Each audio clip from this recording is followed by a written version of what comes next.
Hey y'all, today we are going to be working on my DIY easy hoop house. We have survived the cold temps and snow, but more importantly, ice storm. I'll put up some pictures of my my willow tree, which was gorgeous, completely coated in ice. But yeah, we've made it through the ice storm. We still have remnants of it in different places. Everything survived fairly well this time, which I'm really excited about. But my hoop house, we didn't actually set up the hoop house because we were worried about the amount of ice that was going to be on top of it and gathering on top of it. And so basically we've come up with a way to make it a little bit more sturdy. And I want to show you guys how I go about that for an easy, cheap DIY hoop house. As always, make sure you hit that subscribe button and that notification bell and let me know, and let YouTube know that you want to see more of my content, and drop me off a comment. Let me know how you are surviving with your plants during the winter. Do you put them in a greenhouse? Do you have a beautiful elaborate structure? Do you have something more simple? How do you go about protecting your plants for the winter? Okay, I have 5 half-inch PVC poles. I believe these are 10 feet each. I have 5 of these that are going to be going across here. And then I have plastic sheeting. This is 35 milliliter, 3.5 mil, and 10 foot by 25 foot sections. The bigger the mill, the heavier the plastic and the warmer it will keep. This is just what was available. I am not trying to keep like a tropical atmosphere in my hoop house. I am just trying to keep things from dying because of extreme freezes. So truthfully, only when it freezes will this be covered up, and the rest of the time it will be opened up to the elements. I'm also going to be utilizing zip ties to be securing everything, but let me show you how that goes.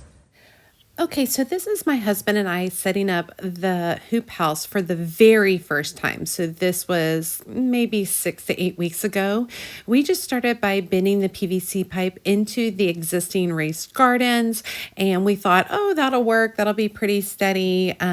It was pretty questionable right here on these end gardens right there. And then we did use a crossbar and use zip ties to secure the crossbar.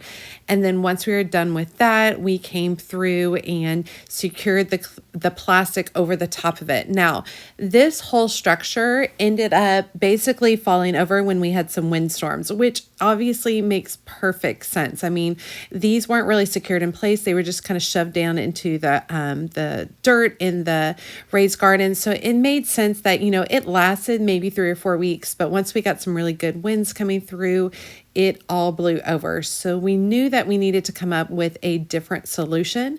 I think this solution was great dealing with just regular weather, but when you're dealing with high winds, definitely did not work out.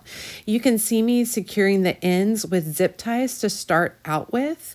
I realized later that that would be super annoying to cut that on and off, so I ended up switching to clamps.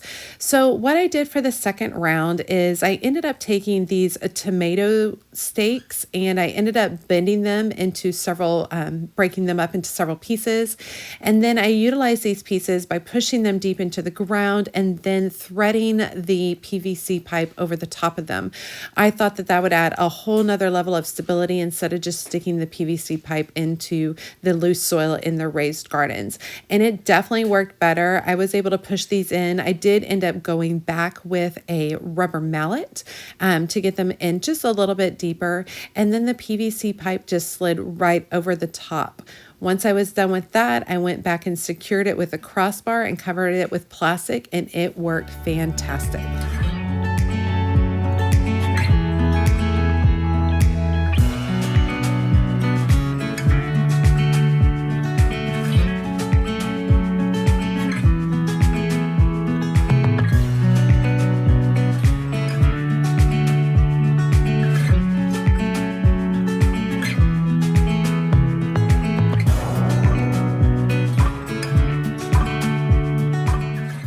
So here I am taking each PVC pipe and threading it over these spikes in the ground. It worked great. I was able to just push it there. It was a nice secure fit, and I was able to just bend the PVC pipe over and thread it over each of the stakes in the ground.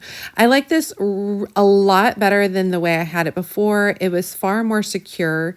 Because the stake was pushed into kind of harder ground instead of just the loose soil in the garden bed. So it's way more secure. I also love the idea of this whole hoop house method because it's not permanent. And I don't have a lot of storage room. I have a small area. And so I'm able to put this up and take it down easily. And then all of these elements, they can be packed up pretty tight into, some corners of the garage where I don't have to worry about them taking up tons of space in the off season. So I do wish that I had put a fourth bar across here. I did 3. I definitely wish I had done 4. And since I have gone back to add the 4th because it added a whole nother level of stability. But once all 3 of these were in place, then I added a long crossbar across the center and I zip tied. I did 2 zip ties per location wherever it was contacting another one.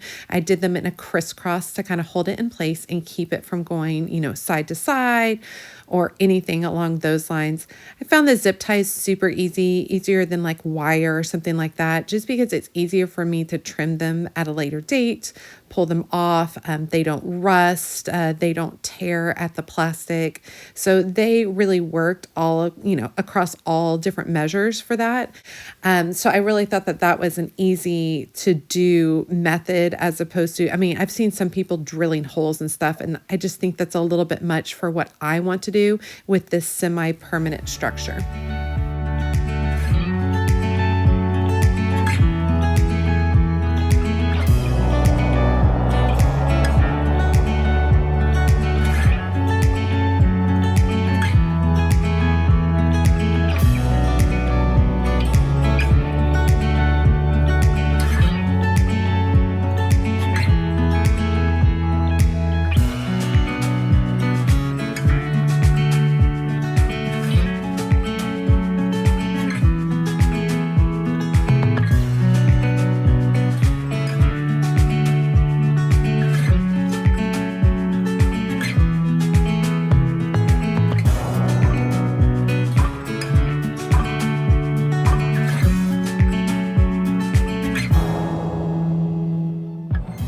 So once I had the plastic distributed across the entire structure, I used these clamps, which you can get for 99 cents at Home Depot, and they work great, y'all. Very, very easy. I was able to hold plastic in place and I was able to secure it at each of the points with the clamps. I love that it's removable. I love that it was an inexpensive option. And I love that it allows me to pull off all the plastic when there's a really good rain coming so that the garden underneath can get lots of water. It also allows me to roll up plastic on the edges and pin it back and allow, really great airflow when it's not cold outside. I leave this structure open like this on both sides when we're having, nice weather. When we're getting down into freezes that are more of a deep freeze, and that's 28 degrees or less, that's when I close up these sides so that I can create a little bit more of a humid environment and keep it a little bit warmer within the structure.